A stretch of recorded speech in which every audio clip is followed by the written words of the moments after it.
tai didelis pasididžiavimas būti lietuve. Aš gyvenu Prancūzijoje jau nuo 2007 metų ir niekada Lietuvos nepamiršau.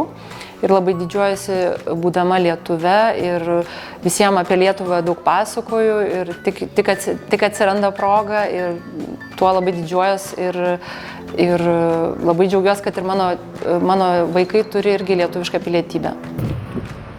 Lietuvė, tai kas aš esu, tai yra mano močiutės dainos, mano mamos sektos pasakos ir visa tai, ko aš esu gyva.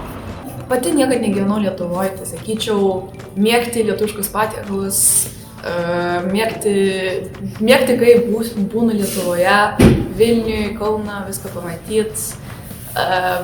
Ir tiesiog mėgti savo laisvę, lietuvišką kultūrą, lietuvišką džiaugsmą.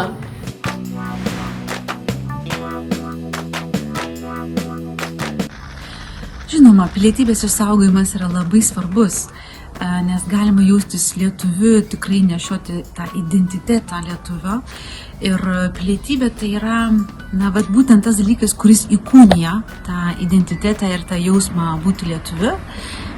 Dviguba pilietybė tai atveria galimybės ir kelią Lietuvai išlikti šių dienų pasaulyje.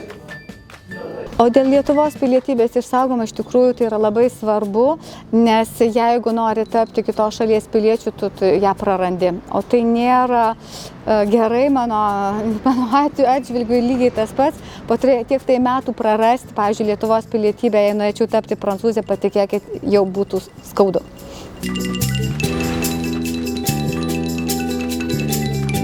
Man atrodo svarbu žmogus, kuris pirmiausia turi labai aišku ryšį su savo valstybė.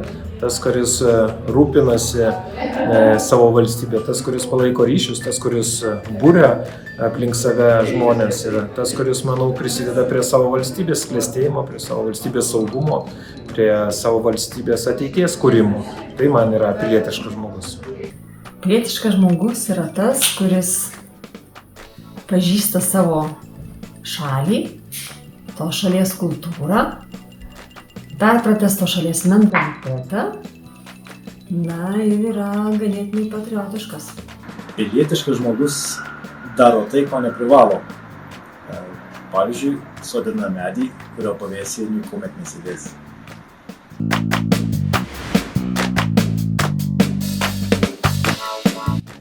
Mano mėgstamiausia lietuviška šventė, ko gero, yra Joninės, nes tai yra puikia proga susitikti su savo artimaisiais, pasidžiaugti vasarą, pasidžiaugti lietuvišką gamtą ir prisiminti senus lietuviškus papročius, tokius kaip paparčio žiedo paieška arba laužo deginimas.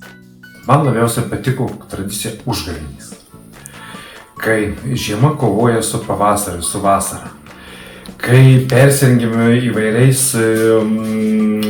personažais, gerais, blogais, vagiais, čigonais. Ir kai važiuoji per visą kaimą, beldysi į bet kurias duris, bendrausi su visais žmonės su gerai nuotaikom. Ir tu žinai, kartu ir džiaugsmo tokiu, ir juoko atmosfera, ir jau žiema, ir jau pavasaris, ir kad jau išlindai iš periodų šalto. Mano mėgstamiausia lietuviška šventė yra vienareikšmiškai Joninės gamtoje su laužu, gėlių vainikais ir dainomis.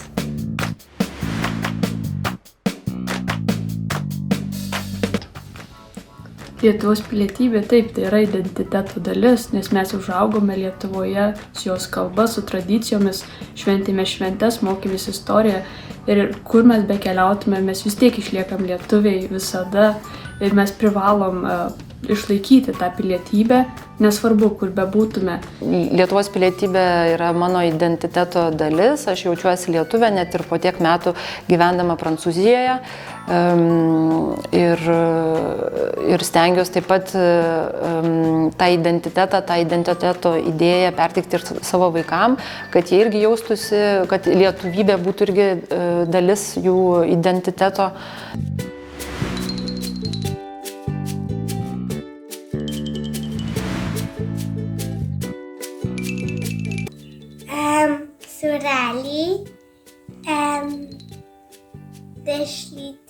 Arba šašlykai, arba, cepelinai.